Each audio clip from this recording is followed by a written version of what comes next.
Hi friends, welcome to அரசு வேலைவாய்ப்பு channel. So இன்றைக்கான நோட்டிஃபிகேஷன் என்னென்னு பார்த்தீங்கன்னா, தமிழ்நாடு அரசு பணியாளர்களுக்கு ஊக்கத்தொகை. ஓகேங்களா, என்னென்னு பார்த்தீங்கன்னா, கவர்மெண்ட் ஜாபில் இருக்கிறவங்களுக்கு வந்து பார்த்திங்கன்னா ஒரு ஊக்கத்தொகை வந்து கொடுக்குறதா சொல்லியிருக்காங்க ஃப்ரெண்ட்ஸ். அது பற்றின டீட்டெயில்ஸை நம்ம இந்த வீடியோவில் பார்க்க போகிறோம். மறக்காமல் நம்மளுடைய சேனலை சப்ஸ்கிரைப் பண்ணி வச்சுக்கோங்க ஃப்ரெண்ட்ஸ். உங்களுடைய ஃப்ரெண்ட்ஸ்க்கும் ஷேர் பண்ணுங்கள். ஓகேங்களா ஃப்ரெண்ட்ஸ், அவங்களும் பார்த்துட்டு யூஸ் பண்ணிப்பாங்க. ஓகேங்களா ஃப்ரெண்ட்ஸ், வாங்க ஃப்ரெண்ட்ஸ் இப்போ நோட்டிஃபிகேஷனுக்குள்ளே போகலாம். தமிழ்நாடு அரசு பணியாளர்களுக்கு ஊக்கத்தொகை அதிகபட்சம் ரூபாய் 25,000. ஓகேங்களா, ஃபுல் டீட்டெயில்ஸ் வந்து பார்க்கலாம் ஃப்ரெண்ட்ஸ். தமிழ்நாடு முழுவதும் அரசு ஊழியர்களுக்கு ரூபாய் 25,000 வழங்குவது சார்ந்த அரசாணை வெளியிடப்பட்டிருக்கிறது. இது அரசு ஊழியர்களுக்கு ஒரு மகிழ்ச்சியான அறிவிப்பாகும். இது சார்ந்த முழு விவரங்கள் குறித்து பார்க்கலாம். ஓகேங்களா ஃப்ரெண்ட்ஸ், அரசு ஊழியர்களுக்கு உயர்படிப்புக்கு ஒரு முறை ஊக்கத்தொகை வழங்குவதற்கான அறிவிப்பை நிறைவேற்றுவதற்கான வழிகாட்டுதல்களும் தமிழக அரசு சார்பில் அரசாணை வெளியிடப்பட்டிருக்கிறது. இது குறித்த மனிதவள மேம்பாட்டுத்துறை சார்பில் தலைமை செயலகம் சிவதாஸ் மீனா அரசாணை வெளியிட்டுள்ளார். ஓகேங்களா, தமிழக அரசாணையில் கூறப்பட்டிருப்பதாவது, அரசு ஊழியர்களுக்கு தங்களுடைய கல்வி தகுதியை உயர்த்தும் போது அதற்கான ஊக்கத்தொகை பெற்று வந்தனர். இந்த நிலையில் தமிழகத்தில் உயர்கல்வி நிறுவனங்களின் எண்ணிக்கை அதிகரித்துடன் அதனுடன் உயர்கல்வி சேருபவரின் எண்ணிக்கையும் உயர்ந்திருக்கிறது. என்னன்னு பார்த்தீங்கன்னா, அரசு ஊழியர்கள் வந்து பார்த்திங்கன்னா அவங்களுடைய குவாலிஃபிகேஷன் வந்து உயர்த்திட்டுக்கோசம் வந்து பார்த்திங்கன்னா ஊக்கத்தொகை வந்து கொடுத்துட்ருக்காங்க அப்படின்ற மாதிரி சொல்லியிருக்காங்க ஃப்ரெண்ட்ஸ். ஓகேங்களா, மேலும் பிஎட், பிஎஸ்சி, வேளாண், எம்பிஏ உட்பட்ட படிப்புகள் படித்தவர்களுக்கு தற்போது அரசு ஊழியர்களாக முயற்சியில் உள்ளன. இவர்களுக்கான உயர் தகுதி அடிப்படையில் தேவையான ஊதிய உயர்வு வழங்க வேண்டி இருக்கிறது.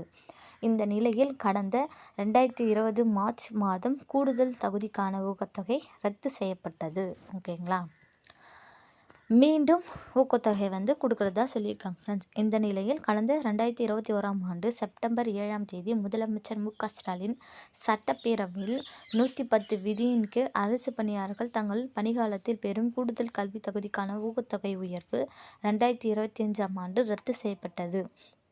அரசு பணியாளர்கள் பெறக்கூடிய கூடுதல் கல்வி தகுதியின் மூலம் அவர்களுடைய பணித்திறன் மற்றும் அவர்களின் செயல்பாடுகள் மேம்படுவதை ஊக்குவிக்கும் வகையில் உயர்கல்வி தகுதிக்கான ஊக்கத்தொகை மத்திய அரசால் அண்மையில் அறிவிக்கப்பட்ட வழிகாட்டுதல் அடிப்படையில் விரைவில் அறிவிக்கப்படும் என்று தெரிவித்திருக்கின்றன. ஓகேங்களா, நம்ம வந்து பார்த்திங்கன்னா அரசு ஊழியர்கள் வந்து பார்த்திங்கன்னா அதிகபட்ச எஜுகேஷ்னல் குவாலிஃபிகேஷன் வச்சுட்டு இருந்தாங்கன்னா அவங்களுடைய திறன் வந்து மேம்படும் அப்படின்ற மாதிரி சொல்கிறாங்க ஃப்ரெண்ட்ஸ். ஓகேங்களா, இதனை அடுத்து 2025ஆம் ஆண்டு மார்ச் 10ஆம் தேதிக்கு பிறகு அரசு ஊழியர்கள் பெறும் கூடுதல் கல்வி தகுதிகளை ஏற்ப அவர்களுக்கான ஒருமுறை கணிசமான ஊக்கத்தொகை வழங்குவது தொடர்பாக 2021இல் அரசாணை பிறப்பிக்கப்பட்டது. ஓகேங்களா, ஓகே, எவ்வளவு தான் வந்து பார்த்திங்கன்னா ஊக்கத்தொகை வந்து கொடுப்பாங்க அப்படின்றது வந்து பார்த்திங்கன்னா, அதன்படி பிஹெச்டி முடித்திருந்தால் ரூபாய் 25,000, முதுநிலை பட்டம் அல்லது அதற்கு இணையான தகுதி பெற்றிருந்தால் ரூபாய் 20,000, பட்டப்படிப்பு பட்டயம் முடித்திருந்தால் ரூபாய் 10,000 வழங்கலாம் என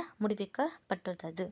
அதன்படி ஏற்கனவே ஊக்கத்தொகை கேட்டு விண்ணப்பிக்க தீர்ப்புகளும் சேர்த்து ஊக்கத்தொகையை வழங்குவதற்கான வழிகாட்டுதலும் வழங்கப்பட்டிருக்கிறது. ஓகேங்களா ஃப்ரெண்ட்ஸ், எந்த அரசு பணியாளர்களுக்கு ஊக்கத்தொகை கிடையாது அப்படின்னு வந்து பார்த்திங்கன்னா, அதன்படி அந்தந்த பகுதிகளுக்கு தேவையேற்ப என வகுக்கப்பட்ட கல்வி தகுதியை கூடுதலாக பெறுபவர்களுக்கு இந்த ஊக்கத்தொகை கிடையாது.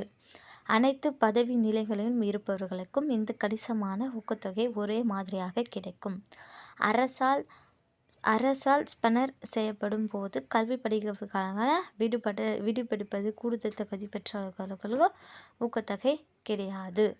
எந்த அரசு பணியாளருக்கு ஊக்கத்தொகை கிடைக்கும் அப்படின்னு வந்து பார்த்திங்கன்னா, பணியில் சேர்ந்த பிறகு பெறும் கூடுதல் கல்விகளுக்கு மட்டுமே ஊக்கத்தொகை வழங்கப்படும். மேலும் பல்கலைக்கழக மானியக் குழு ஏஐசிடி அமைப்பால் அங்கீகரிக்கப்படும் கல்வி தகுதிகளுக்கு மட்டுமே ஊக்கத்தொகை வழங்கப்படும். ஓகே, ஒரு அரசு ஊழியர் 2 ஊக்கத்தொகை பெற முடியுமா அப்படின்னு வந்து பார்த்திங்கன்னா, அதே நேரத்தில் ஒரு பணியாளர்கள் பணிக்காலத்தில் 2 ஊக்கத்தொகை பெறுவதற்கான அனுமதி உண்டு. ஒரு கல்வி தகுதிக்கும் மற்றொரு தகுதிக்கும் இடையில் 2 ஆண்டுகள் இடையிருக்க வேண்டும். அரசு பணியாளர் உயர்கல்வி முடித்த 6 மாதங்களுக்கு ஒருமுறை கணிசமான ஊக்கத்தொகை விண்ணப்பிக்க வேண்டும். துறையால் நிர்ணயிக்கப்பட்டவர்கள் ஊக்கத்தொகை பெற முடியாது. இதுவரை முன் தேதியில் முன் தேதியிட்ட ஊதிய உயர்வு பெறாத பணியாளர்களுக்கு மட்டும் இந்த ஊக்கத்தொகை பெற தகுதி உண்டு என கூறப்படுகிறது. ஓகேங்களா ஃப்ரெண்ட்ஸ்.